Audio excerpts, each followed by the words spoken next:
ઘણીવાર ખબર આપણે એવું બનતું હોય કે આપણે બીજાની ખુશીઓનું ધ્યાન રાખવામાં, બીજાના કામો કરવામાં અને બીજાની રિસ્પેક્ટ કરવામાં અને એને ખોટું ના લાગી જાય એ ધ્યાન રાખવામાં ક્યાંક ને ક્યાંક આપણે આપણી જાતને ભૂલી જતા હોઈએ છીએ.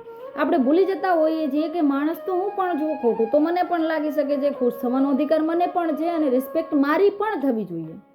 આપણે બધાને સાંભળ્યું છે અને માણસો કહેતા બી હોય છે કે સુખ બાંટવાથી વધે અને દુઃખ બાંટવાથી ઘટે.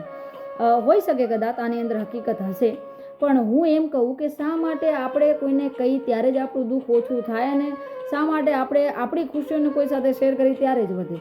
અને અગર કરવી પણ છે તો એવું ના થઈ શકે કે પહેલાં પોતાની જાત સાથે શેર કરી લી પછી બીજાને કરશું. હવે આ ઘણા બધા મહાનુભાવો કહે છે કે એને ગાંડ પણ કહેવાય, પોતાની જાતે એકલા વાત કરવી.